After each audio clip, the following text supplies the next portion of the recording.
Assalamualaikum warahmatullahi wabarakatuh. Alhamdulillahilladzi hadana lihada wa ma kunna linahtadiya laula an hadanallah. Asyhadu an la ilaha illallah wahdahu la syarikalah wa asyhadu anna Muhammadan abduhu wa rasuluh. Allahumma shalli ala Muhammad wa ala ali Muhammad kama shallaita ala Ibrahim wa ala ali Ibrahim wa barik ala Muhammad wa ala ali Muhammad kama barakta ala Ibrahim wa ala ali Ibrahim innaka Hamidum Majid.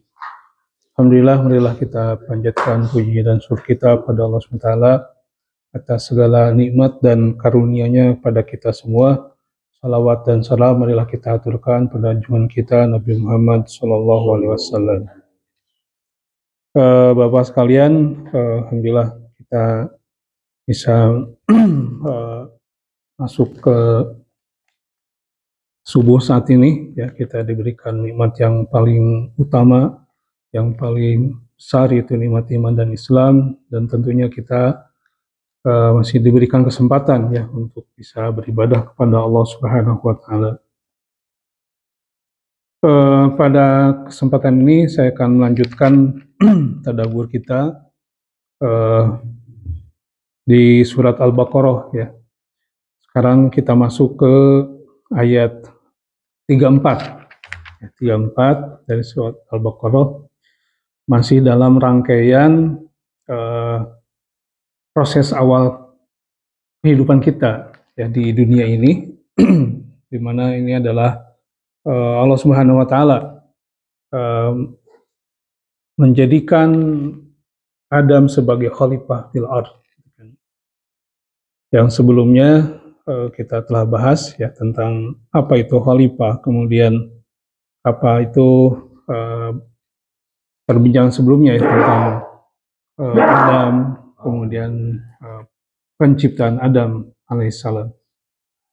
Nah, di ayat 34 ini Allah Subhanahu wa Ta'ala berfirman, wa idh qulna lil malaikati isjudu li adama fasajadu illa iblis aba wastakbara wa kana minal kafirin. Wa idh qulna lil malaikati, tatkala kami berkata kepada para malaikat, usjudu li Adam, ya, hendaklah kalian sujud kepada Adam, fasajadu illa iblis, lalu mereka sujud kecuali iblis, aba wastakbara wa kana minal kafirin, dia menolak, kemudian istakbara dan dia berlaku kibar, ya, sombong, wa kana minal kafirin, dan dia termasuk golongan kafir. Ibnu Katsir dengan ayat ini mengatakan bahwa hadza, ya, karamatun adimatun minallahi li Adam, ya, ini adalah penghormatan yang sangat agung dari Allah SWT kepada Adam. Jadi imtan nabiha ala duriyatihi haitsu akhbaru annahu ta'ala amaral malaikata bisujudi di Adam. Bahwasanya adalah kenikmatan yang diberikan kepada Allah SWT, atau kemuliaan yang Allah berikan kepada Adam, di mana Allah Subhanahu wa Ta'ala memerintahkan, ya, kepada malaikat bisujud, ya, untuk sujud kepada Adam. Ini adalah tadi, ya, penghormatan. Jadi sujud di sini adalah penghormatan kepada Adam. Nah, malaikat disuruh oleh Allah SWT, diperintahkan oleh Allah SWT untuk disujudi di Adam. Nah, ini ada hadis, ya, yang kemarin telah kita kutip juga, ya, di mana di situ, ya, di hadis itu kejadian nanti di Yaumil Hisab, ya, di mana para nabi diminta untuk oleh manusia atau orang-orang beriman saat itu untuk diminta memberikan syafaat, ya, gitu kan. Nah, ini di hadis itu menunjukkan salah satu yang disebutkan di situ adalah pada Nabi Adam, ya. Jadi diminta kepada Nabi Adam. Kenapa? Karena Adamlah yang pertama diciptakan, kemudian Nabi Adamlah yang Allah SWT memerintahkan malaikat untuk sujud kepada Adam. Gitu. Ini tentang hadis yang kaitan dengan situ. Jadi di hadis itu sebutkan wasjud lahu malaikatah. Jadi wa nufiha fihi min ruhihi wasjud lahu malaikatah. Malaikatu. Di mana di sini anta Adam ya. Alladzi khalaqahu Allahu biyadihi wa nufiha fihi ruhi. Di mana Allah Subhanahu wa taala menciptakan Nabi Adam itu dengan tangannya langsung gitu ya. Kemudian ditiupkan padanya ruh serta bersujud padanya malaikat. Itu di hadis Muslim ya. Disebutkan di situ. Jadi di hadis itu disebutkan seperti itu. Jadi menunjukkan bahwa memang waktu itu Allah Subhanahu wa taala memerintahkan kepada malaikat untuk sujud kepada Adam. Ini kemudian di sini disebutkan diciptakan langsung ya. Kalau di riwayat-riwayat itu Nabi Adam itu langsung terbuat dari tanah liat kan gitu ya. Dibentuk kemudian ditiupkan ruh. Pertama tuh ya kosong dulu. Jadi kalau di riwayat itu dia dibuat dari tanah kemudian kosong gitu kan. Hanya kita siga patung gitu. Melegedeg gitu. Melegedeg sampai di satu riwayat dikatakan iblis tuh lewat dan ditendang sama iblis. Ditendang sama iblis kemudian Allah SWT tiupkan ruh pada Nabi Adam dan Nabi Adam bersin, ya, bersin. Kemudian di situ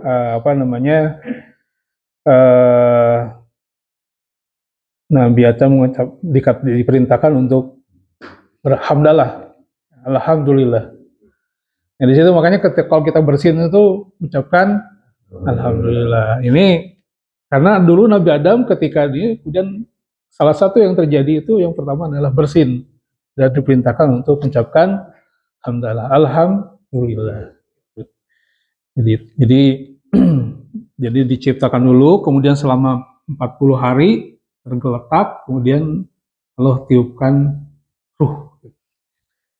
Makanya di hadis ini disebutkan bahwa Allah menciptakan langsung. Gitu. Kalau kita kan ada dari Saripati ya.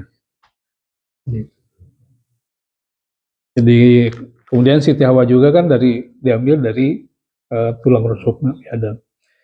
Jadi itu di prosesnya sebenarnya banyak riwayat terkaitan dengan bagaimana Allah SWT menciptakan Adam. Ya.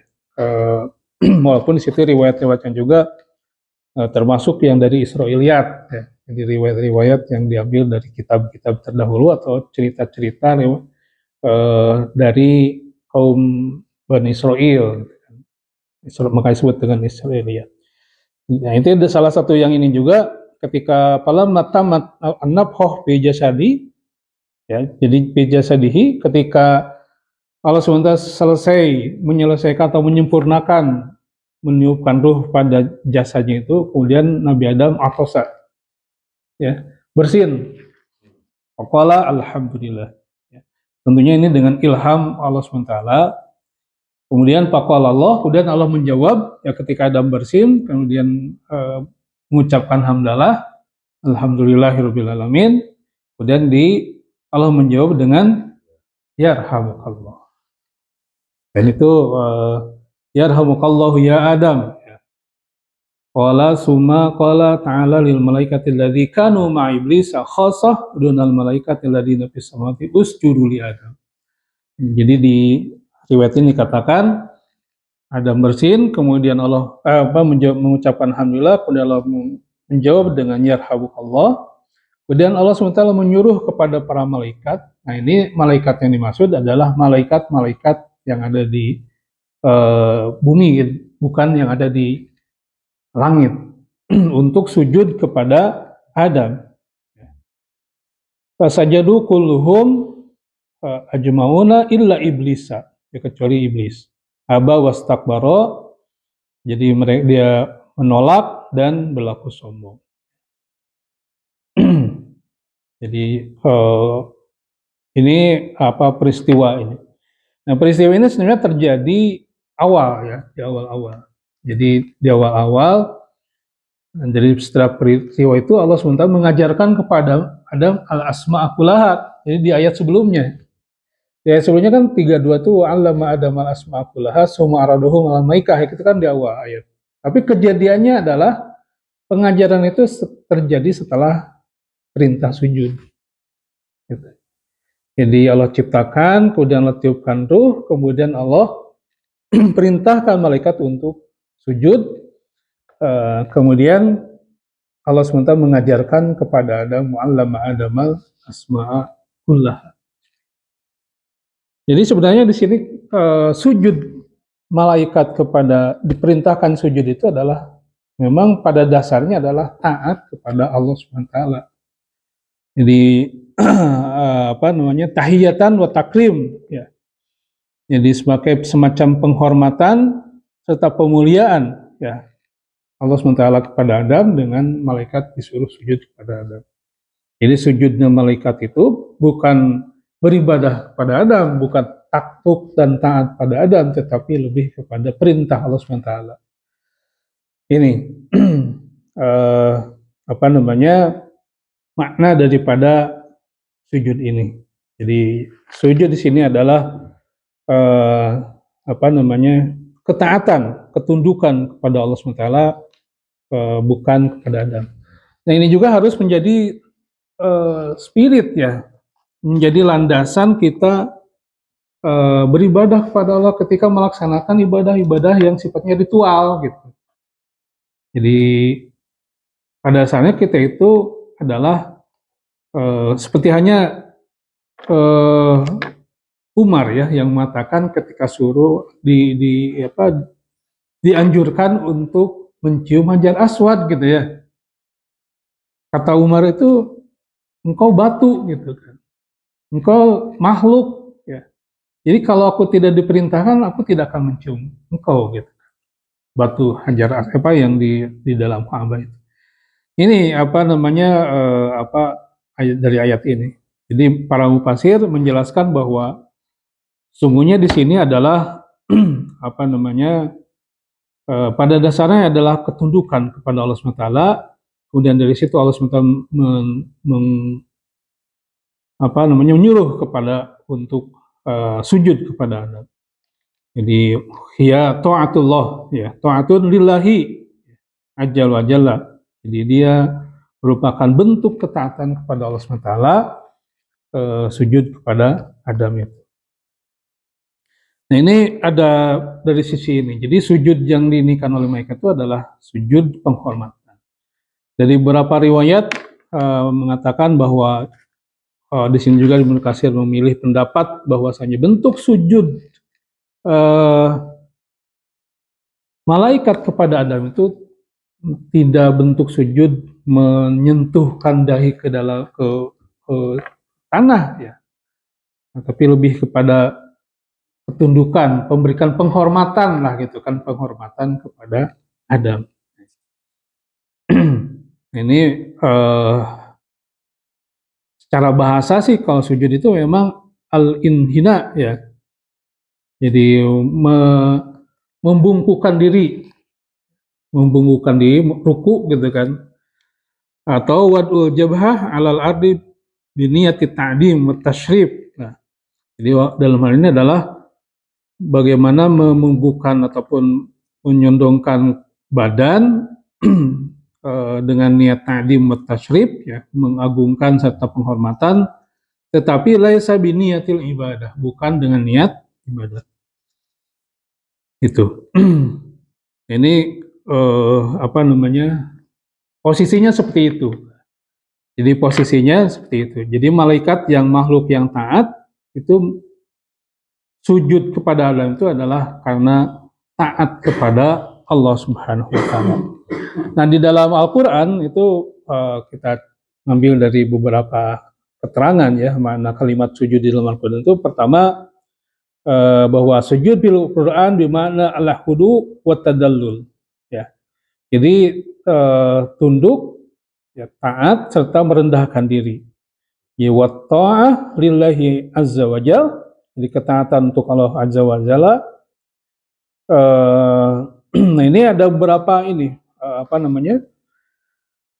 makna ya. Pertama, as-sujud di mana at-tahiyyah atau sujud syar'i, sujud yang memang diperintahkan untuk melakukan seperti hanya kita melaksanakan sholat, kan ada sujud juga gitu kan, ada ruku, ada sujud. Ini bentuk makna sujud di dalam Al-Quran. Kemudian yang kedua, as-sujud bimana at-tahiyyah, ya, penghormatan, itu. Jadi sujud at-tahiyyah, penghormatan, seperti hanya sujudnya Nabi siapa? Disujudnya Nabi siapa? Kepada Yusuf. Ya. Jadi di sini ada sujudnya bapaknya Nabi Ayub, bukan Nabi Ayub, Yakub ya, kepada Yusuf, lebih kepada penghormatan ya, kepada penghormatan. Jadi di dalam Nabi Yusuf itu wa kharru lahu sujada. Di dalam surat Yusuf ayat ke 100 ya. Jadi ketika datang ke Nabi Yusuf, kharru lahu sujada. Jadi membungkukkan diri gitu kan. Jadi Nabi Yakub itu membungkukkan diri kepada Nabi Yusuf dan keluarganya juga gitu. Jadi membungkukkan kharru lahu sujada. Ini bentuk penghormatan, tahiyah ya. Jadi tahiyatan ta'dim gitu kan, lakukan karena bagaimana dulu Nabi Yusuf setelah mendapatkan perlakuan yang tidak baik ya dari terutama dari kakak-kakaknya, bahkan akan dibunuh gitu. Ternyata di situ Nabi Yusuf memberikan penghormatan, bahkan menolong mereka gitu kan. Menolong mereka di dalam ketika dalam paceklik, ketika Nabi Yusuf berada di dalam puncak kekuasaan gitu kan, sehingga mereka membungkukkan diri, memberikan penghormatan kepada Nabi Yusuf. Nah, membungkukkan itu bukan berarti beribadah kepada Nabi Yusuf, tetapi lebih kepada lebih pada penghormatan. Karena pada intinya adalah ibadah itu hanya kepada Allah SWT. Tunduk dan taat itu hanya kepada Allah Subhanahu wa Ta'ala. Tetapi ini dimansuh ya, kalau bahasa yang dipakai di beberapa pandangan. Bentuk pembungkukan diri itu kepada makhluk itu dimansuh karena Nabi SAW menolak untuk itu. Jadi ada beberapa riwayat situ ada orang ketika menyebut Rasulullah SAW membungkukkan diri, itu kata Rasul jangan gitu kan. Bahkan ada ya di satu riwayat Bukhari ya, di itu di mana di situ disebutkan menyebutkan bahwa di mana ya, di Syam ya, di Syam itu ada yang orang-orang itu menyembah ataupun memberikan penghormatan kepada ulama, pada raja, pada para pendeta gitu kan. Nah itu kemudian kata Mu'ad kalau nggak salah ya, berkata kepada Rasulullah, ya Rasulullah, engkau lebih berhak untuk mendapatkan perlakuan seperti itu. Ya, engkau lebih berhak untuk mendapatkan seperti itu.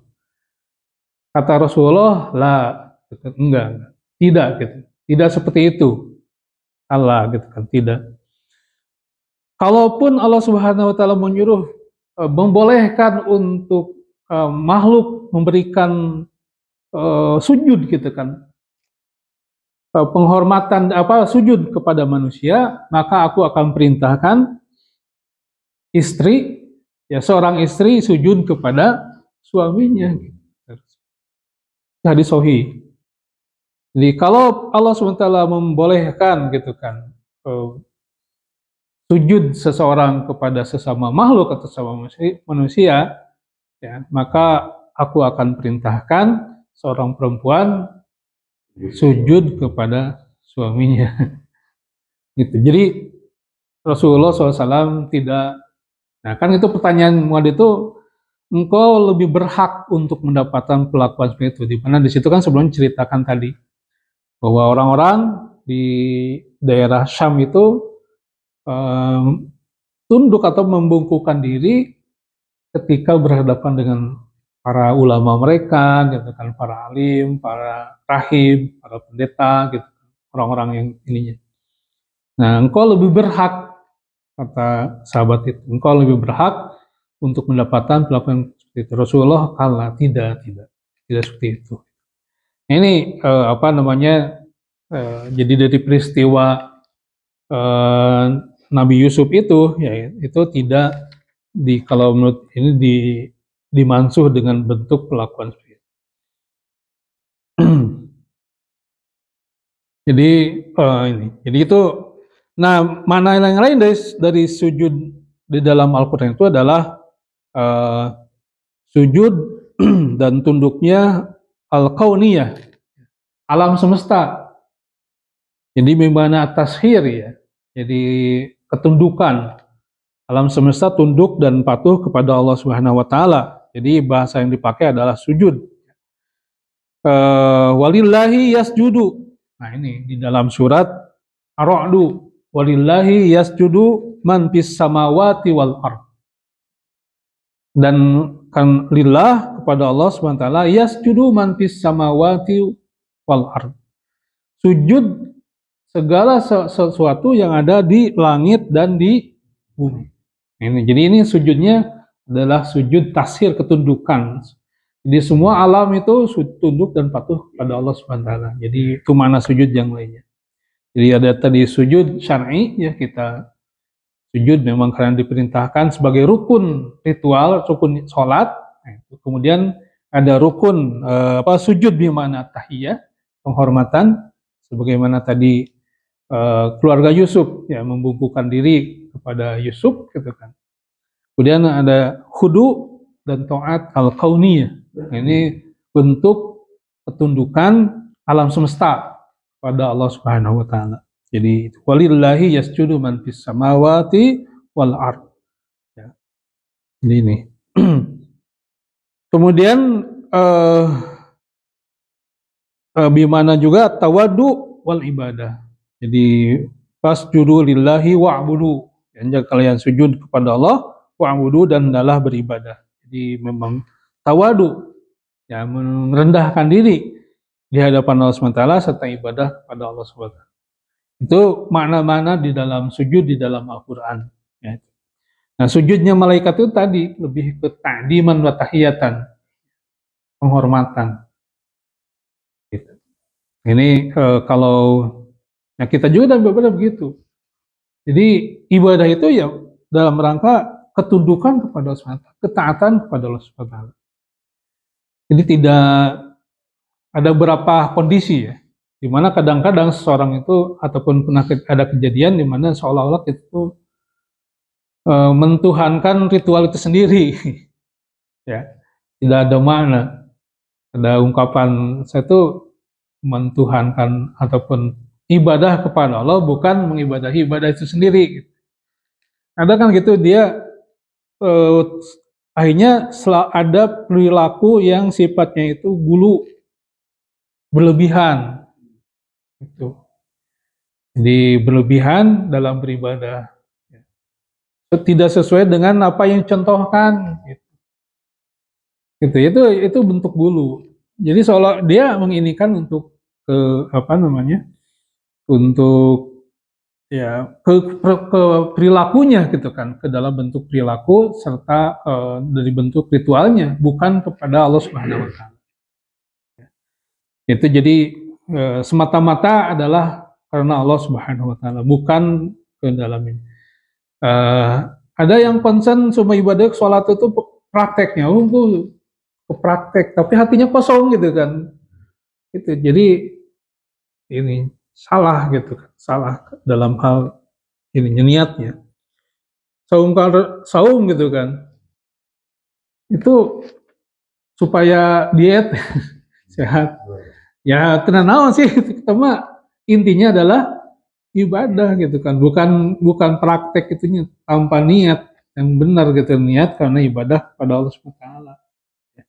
Walaupun di dalamnya ada hikmah-hikmah kebaikan, nilai-nilai positif dari praktek itu, tetapi kita dalam rangka ketika melakukan praktek ibadah itu, maka sesungguhnya kita itu adalah dalam rangka beribadah pada Allah SWT.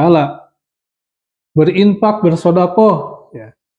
Kan ada tuh sekarang kadang-kadang suka eh, mancing rezeki yang banyak dengan infak dan sodakoh. Jadi infak nanti supaya benghar, gitu.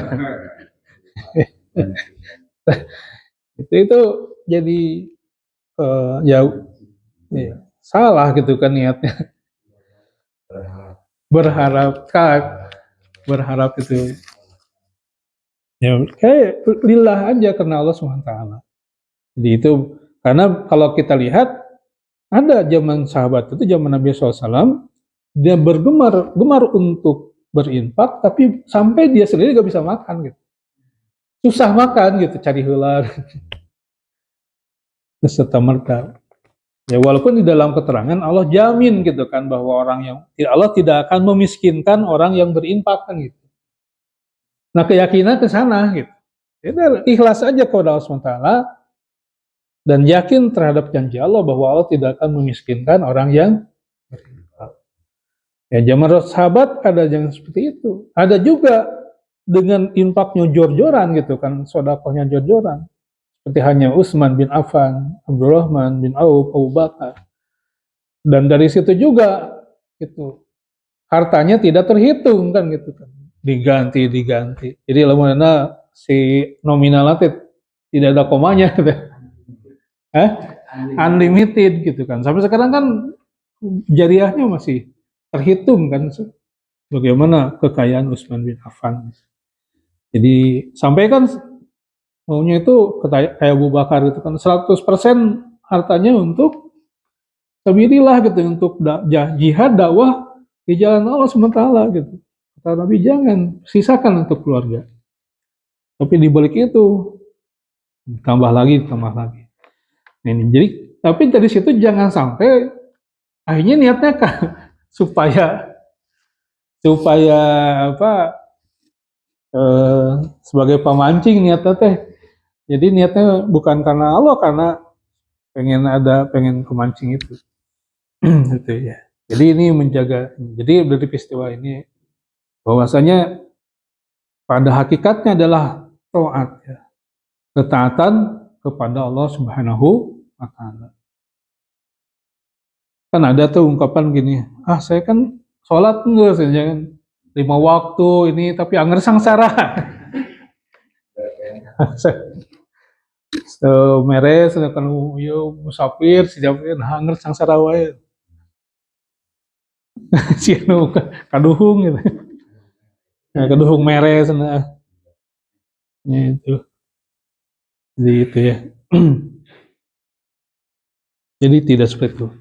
Makanya di dalam hadis tentang niat itu di situ ditegaskan ya bahwasanya innamal a'malu binniyat wa innamal likulli imri'in ma nawa. Faman kanat hijratuhu lidunya yusibuha wa imratin yankihuha fa hijratuhu ala ma hajaru alaih gitu kan. Jadi sesungguhnya setiap amal itu tergantung niatnya. Innamal a'malu binniyat. Ya. Jadi dicontohkan dalam peristiwa hijrah, faman kanat hijratuhu lidunya yusibuha. Jadi ternyata ketika peristiwa hijrah itu ada yang karena pengen mendapatkan bisnis gitu, peluang bisnis di dunia karena harapan dunia. Karena di Madinah ataupun di Yatsrib saat itu peluang bisnisnya gede. Dikuasai sama orang Yahudi, kemudian orang Madinah itu kan petani gitu kan. Jadi di situ ada peluang untuk bisa berdagang di sana gitu. Jadi kata Rasulullah SAW, paman kanat hijratuhu lidunya, barang siapa yang hijrahnya karena dunia, sampai dia mendapatkannya. Jadi pahalanya tidak sampai ke akhirat. Ya, udah situ. Pemankan sudah tidurnya buha sampai dia mendapatkannya. Awi proatin yang cuha atau karena perempuan sampai dia menikahinya. Jadi saat itu ada perempuan muslimah yang hijrah ke Madinah, kemudian ada orang itu pengen menikahi perempuan itu, hanya ikut hijrah. Nah, ini ngeceng. Jadi targetnya itu eta, karena kata Rasulullah sampai menikahinya, udah pahalanya itu sampai ke sana. Gitu. Ini kita Jumat berkah, hati-hati. Tenang sebagai apa? Sebagai ini pinuh wae, meluap. Stimulus lah. Itu ada orangnya. Itu. Nah itu. Pengalaman mana tuh?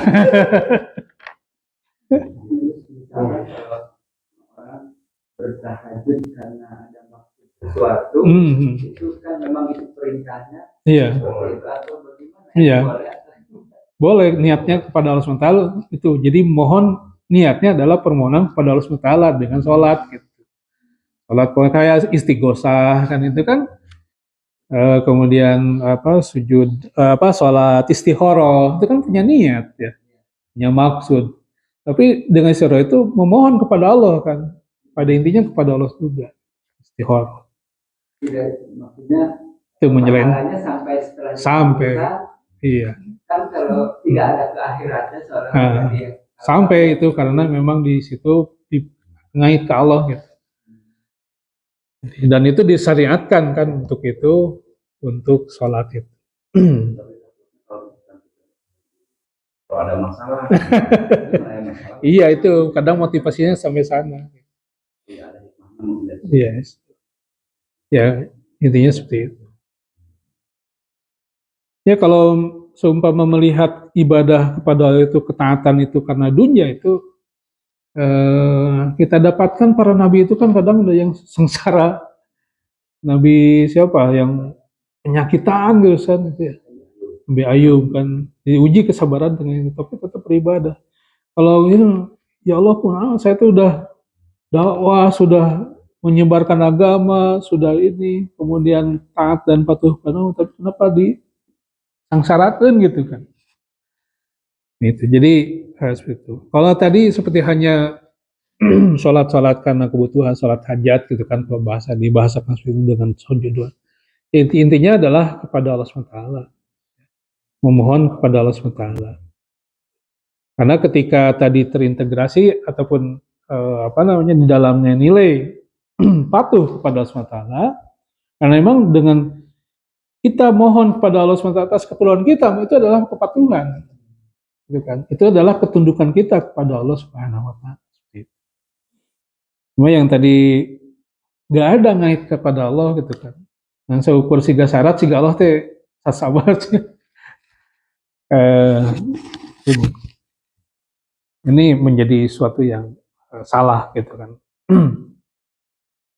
Jadi kalau di dalam hadis itu yang hijrahnya karena memang mungkin karena tidak hanya kan kalau lihat peristiwa hijrah itu kan perintah dari Allah gitu kan. Walaupun kondisinya memang ketika di Mekah itu sudah sangat ini sekali membahayakan ya.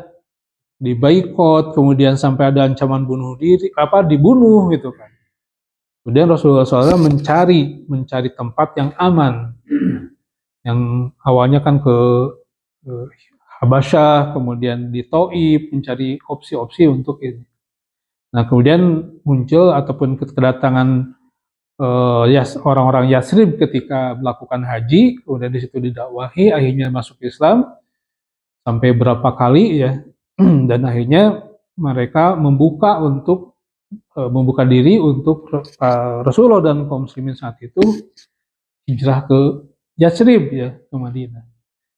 Jadi itu adalah kondisi di mana akhirnya di situ untuk hijrah. Nah yang ditinggalkan kan Mekah itu para sahabat itu kan hartanya gitu, keluarganya, tanahnya semua tinggalin. Dan para orang-orang Mekah saat itu kan ininya lebih kepada pedagang ya, bisnismen gitu. Itu ketika hijrah ditinggalkan asetnya itu. Makanya salah satu nanti kita dapatkan perang seperti perang Badar itu diantaranya merampas untuk apa? Untuk mengembalikan kembali aset orang-orang yang hijrah saat itu yang ditinggalkan di Mekah. Ini ketika hijrah itu ada yang bukan karena ketaatan tetapi lebih kepada tadi ada yang dicari gitu kan, ada seorang perempuan gitu kan yang dinikahi. Kata Rasulullah, maka sampai dia mendapatkannya. Jadi pahalanya itu ataupun apa namanya ganjarannya itu sampai dia mendapatkan perbuatan.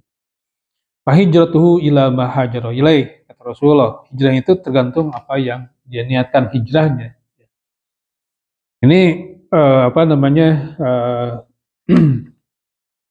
dari sini ya, dari peristiwa diperintahkannya malaikat untuk sujud kepada Adam itu adalah pada dalam konteks dalam arti intinya taat kepada Allah Subhanahu. Nah, kayak kita di haji gitu kan, ketika tawaf di Ka'bah, kita bukan nyembah Ka'bah, itu kan orang sholat menghadap ke kiblat, bukan menyembah kiblat, menyembah Ka'bah, tapi taat kepada Allah Subhanahu Wa Taala. Makanya bahkan jadi musyrik ya ketika itu orang-orang itu mengambil tanah kemudian dijadikan jimat gitu, atau ngegunting kiswah, ngegunting kiswah, ya untuk apa gitu kan? Ya jangan sampai gitu, jangan sampai kebawa oleh ini. Jadi itu yang terjadi di kaum musyrikin saat itu. Jadi Ka'bah yang harusnya menjadi pusat tauhid ya, ibadah kepada Allah SWT, malah bergeser kepada kemusyrikan. Makanya waktu itu di sekeliling Ka'bah itu dikelilingi oleh patung-patung kan, keliling. Kayaknya nyembah patung gitu. Kan orang musyrik juga sama, bahwasanya patung-patung itu hanya untuk wasilah, liyuqarribuna ilallah, untuk mendekatkan diri kepada Allah gitu. Melalui perantara itu jadinya salah. Jadi bentuk ketundukan kepada Allah SWT. Ya, itu Umar juga sama ketika harus mencium Hajar Aswad, maka di situ mengatakan karena diperintahkan untuk mencium, dianjurkan tidak untuk ibadah gitu. Pernah pertanyaan itu waktu di kuliah muncul dari dengan kita tawaf di Mekah atau di Ka'bah itu kan katanya bentuk kemusyrikan, itu simbolisasi agama gitu kan. Nah, jadi ya harus paham ininya maksud apa niat awalnya gitu kan. Jadi karena Allah SWT memerintahkan untuk itu, untuk melakukan atau syariat menunjukkan untuk itu. Jadi kepatuhan ketundukan kita tuh pada dasarnya untuk Allah SWT. Jadi sholat, ibadah kita ataupun infak, sodako itu hanya semuanya kepada Allah Subhanahu Wa Taala. Seperti itu.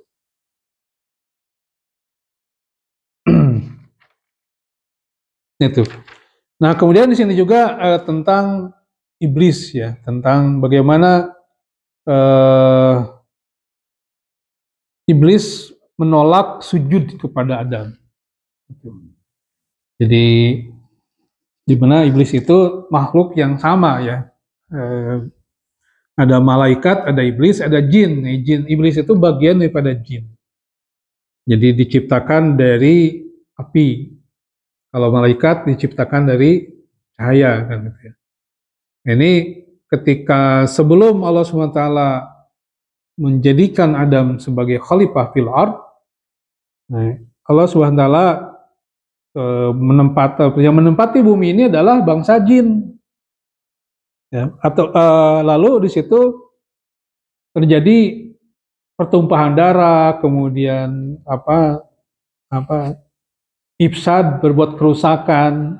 Nah, Allah sebentar nanti mengutus malaikat dan jin untuk mengusir yang merusak itu sampai di tempat-tempatkan di dalam ke gunung-gunung, ke pesisir-pesisir seperti itu.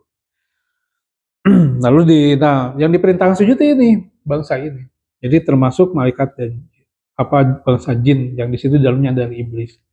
Nah, iblis menolak untuk sujud kepada Adam, ya, karena tadi dia berhasil telah sama-sama diperintahkan Allah SWT untuk mengusir makhluk yang merusak itu, dan mereka diberikan kekuasaan untuk menguasai bintang-bintang, ya, ataupun di langit, ya. Dan dia sudah merasa berjasa, kemudian punya posisi gitu kan, seperti itu. Nah, kemudian dia diciptakan dari zat yang lebih kuat lah gitu kan, lebih mulia daripada Adam. Adam diciptakan dari tanah, iblis diciptakan dari api gitu kan, minarin. Nah, ini disebutkan di dalam Al-Qur'an. Jadi Allah sementara khalaqtahu min tinin khalaqtini binar. Jadi Allah SWT, engkau menciptakan Adam dari bumi, dari tanah, kemudian engkau ciptakan aku dari api. Jadi bentuk kesombongan iblis. Kemudian dia juga di dalam riwayat itu, karena dia juga punya prestasi lah kira seperti itu. Kemudian Allah SWT telah muliakan atau telah menempatkan dia di posisi yang bagus gitu kan. Kenapa harus sujud kepada Adam? Ya.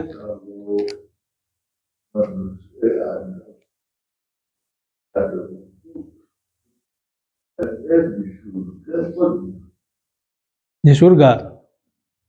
Karena itu masih posisi di sana. Sebelum diturunkan ke bumi. Ini sampai dari di riwayat itu, di riwayat Ibnu Abbas, ya. Di sini riwayat Ibnu Abbas itu,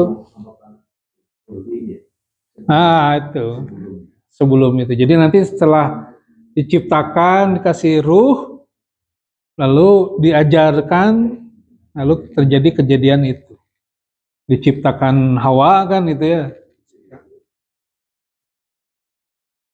Jadi di riwayat ini, jadi Ibnu Abbas ya, dan ada riwayat-riwayat yang lain,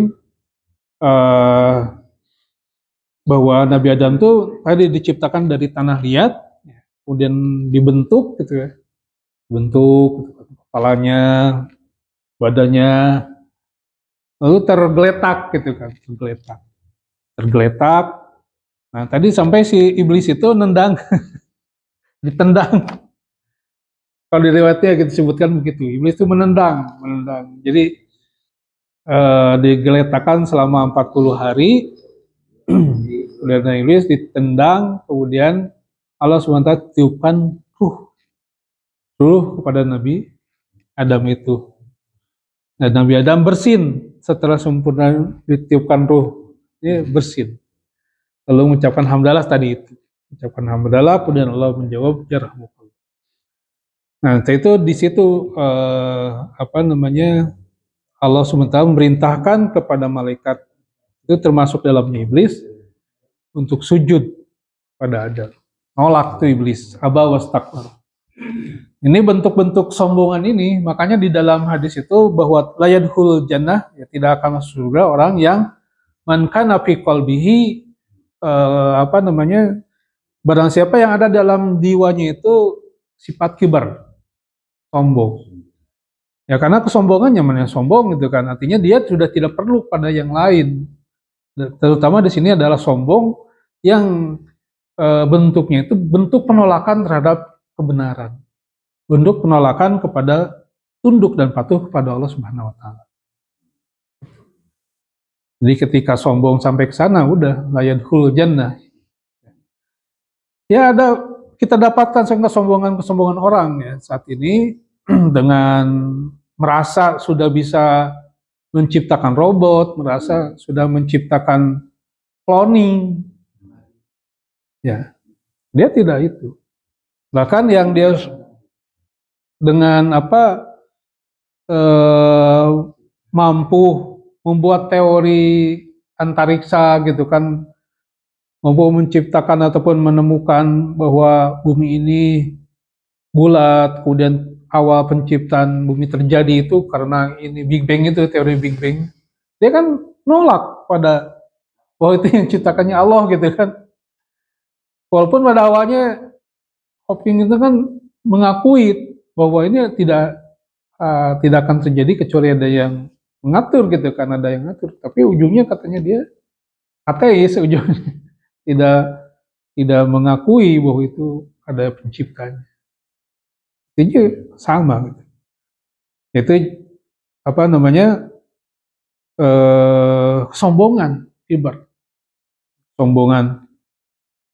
Masuk konon di peristiwa Titanic juga sombong kan, bahkan Tuhan saja tidak akan bisa menenggelamkan.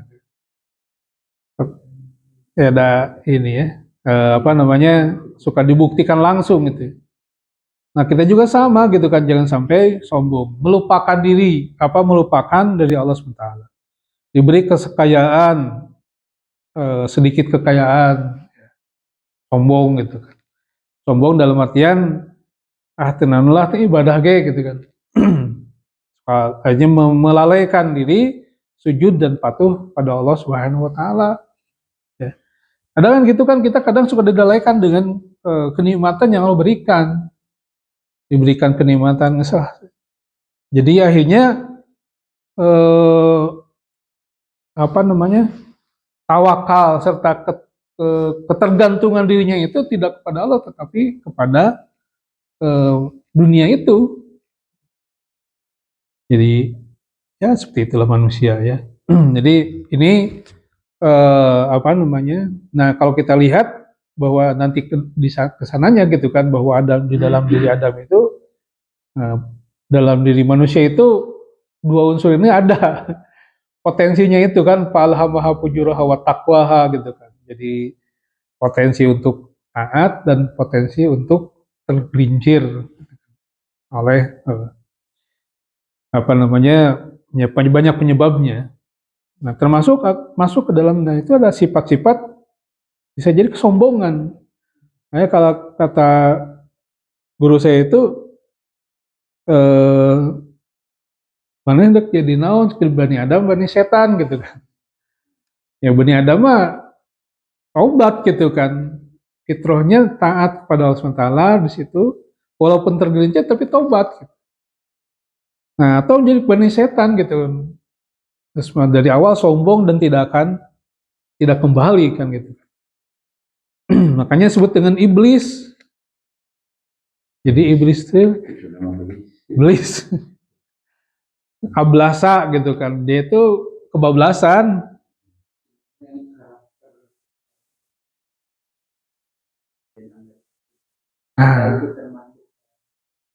Iya.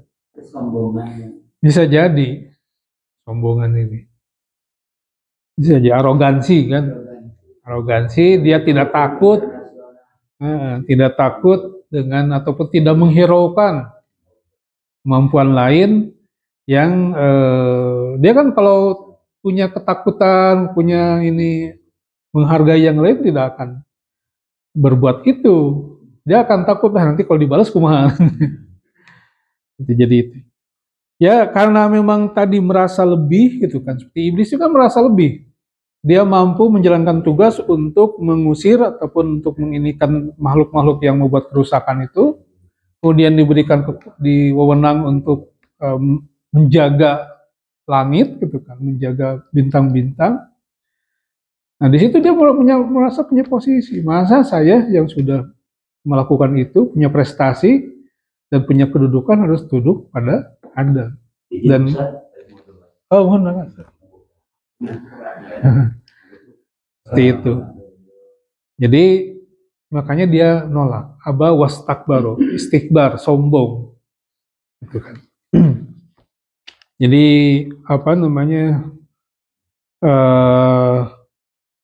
jadi pas saja iblis jadi hasadan, aduh lah. Jadi dia hasud kepada Adam, menjadi musuh Allah, gitu kan.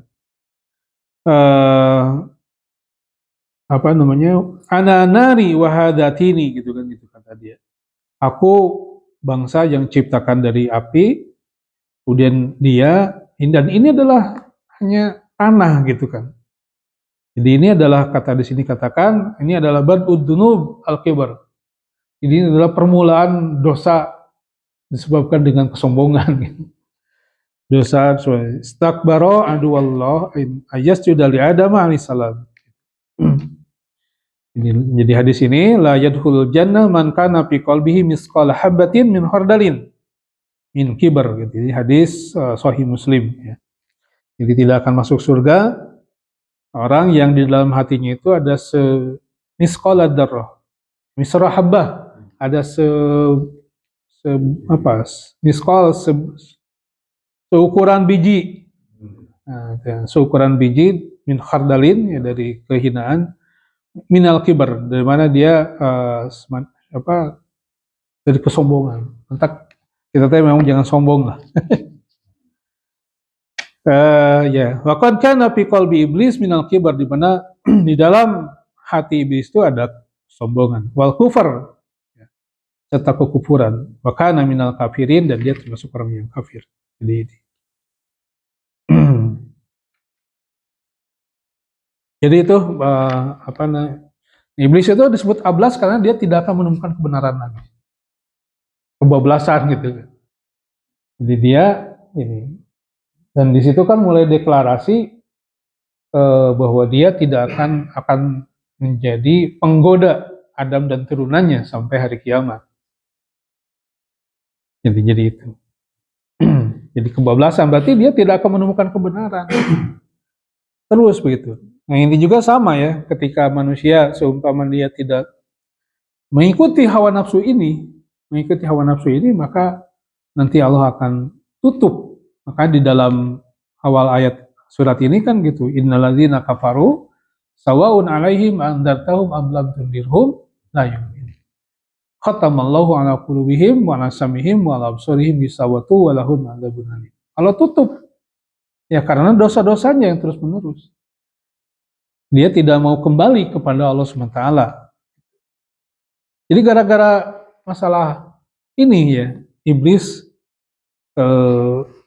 ya artinya ada di dalam kesesatan, ada di dalam jalan yang salah gitu. Gara-gara sombong, gara-gara masalah status. Kan bisa ya, kadang kesombongan kita tuh kita senior, apalah keretikna. Nah, sehingga tidak mau menerima gitu kan. Jadi ini apa namanya? Kadang-kadang kan seperti itu. Kebenaran yang muncul dari orang yang dianggap kecil oleh kita ataupun oleh seseorang, maka akhirnya kan dia tidak mendapatkan kebaikan dari orang itu gitu kan, dari pihak itu. Nah, iblis itu sama, dia nolak karena dia merasa ya senior. Ya merasa itu yang apa namanya ini yang kalau kita lihat di dalam tarikh itu sama. Para kafirin Quraisy itu kan sama, dia nolak pada Nabi Muhammad karena sudah merasa nyaman dan apa nggak mau terganggu gitu. Kemudian Abdullah bin Ubay bin Salul, tokoh munafikin Madinah, ya saat itu adalah dia merasa senior dan dia akan merasa akan menjadi pimpinan. Ya, walaupun penolakan yang kepada nabinya kan tidak dilakukan terang-terangan, tetapi sembunyi-sembunyi dan berupaya untuk mencelakai Nabi, untuk menolak ya munafik ini. Jadi karena dia merasa senior. Orang-orang Yahudi juga sama. Orang-orang Yahudi, orang ahli kitab, dia menolak Nabi Muhammad SAW karena dia merasa atau dia beranggapan bahwa kami adalah bangsa yang unggul, bangsa yang dimana para nabi dan rasul diutus dari kalangan Bani Israel sebelumnya. Kenapa ini nabi terakhir itu muncul dari Arab gitu, dari turunan Ismail? Itu kesombongan. Hasadan min indi anfusihim. Itu dia. Jadi mereka hasud, ya dengki gitu. Kenapa dari sana ya? Gitu. Tuh. Nah, kalau orang yang taat dan dalam hatinya bersih itu nerima. Ada sahabat siapa itu dulunya ulama Yahudi. Abdullah bin Salam ya kalau nggak salah. Itu ulamanya Yahudi gitu kan. Jadi dia mempelajari betul, dia mengimani betul apa yang disampaikan Allah SWT di dalam Taurat gitu kan. Jadi bahwa nanti akan datang seorang Rasul, Nabi terakhir gitu kan, itu sudah diterangkan, gitu kan. Ketika menerima informasi ada nama Nabi Muhammad SAW, kemudian ini masuk Islam, gitu. Jadi Abdullah bin Salam itu masuk Islam. Jadi ulama Yahudi. Jadi bentuk kesombongan itu menghalangi. Jadi, beda dengan Yahudi yang lainnya, dia hasud dan sombong sehingga menolak Islam. Baik, itu mungkin tadabbur kita ya, di surat Al-Baqarah ayat 34 ya, tentang perintah Allah SWT kepada malaikat untuk sujud kepada Adam sebagai bentuk ketaatan kepada Allah Subhanahu wa taala. Semoga kita semua digolongkan pada orang-orang yang senantiasa taat dan patuh kepada Allah Subhanahu wa taala dan diberikan keistiqomahan sampai hari kiamat nanti. Baik, demikian Allah a'lam bishawab. Billahi taufik wal hidayah. Assalamualaikum warahmatullahi wabarakatuh.